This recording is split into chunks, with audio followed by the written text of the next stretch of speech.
Hi everyone, আমি আবার চলে এসেছি নতুন একটা ব্লগ নিয়ে। তো আমি এটা অনেক দিন পর করছি, তো তোমরা প্লিজ হাতে পাশে থেকো। আর যেহেতু আমি রেগুলার কাজে যাই, আমার টাইম একদমই হয়ে ওঠে না ভিডিও করার, এডিটিং করার। তো এবার ভেবে রেখেছি যে না, আমি এবার দিয়ে করব। তো আমি কাজে গেছিলাম, কাজ থেকে ফেরার পথে আমি ব্লগটা শুরু করলাম।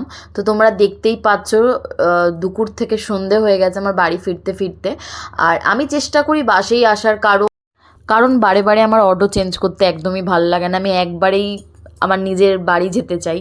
তো আমি চলে এসেছি আমার নিজের জায়গায়। তো এখান দিয়ে আমি টোটো ধরে, যা প্রচণ্ড পরিমাণে গরম পড়েছে, একদম আবার অবস্থা খারাপ হয়ে গেছে। সকাল দিয়ে সন্ধে পর্যন্ত এমনিভাবেই কাটে। তো আমি টাইমটা কখন পাবো? তো আমি চেষ্টা করব তোমাদের জন্য রেগুলার ভ্লগ করার। তো দেখা যাক কি হয়।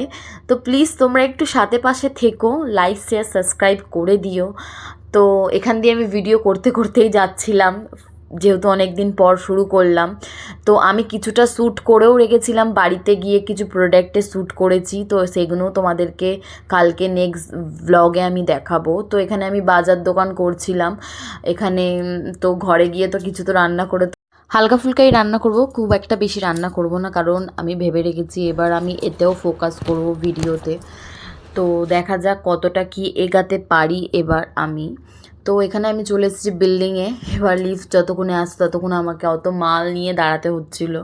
তো আমি খুবই ঘেমে একদম স্নান হয়ে গেছিলাম।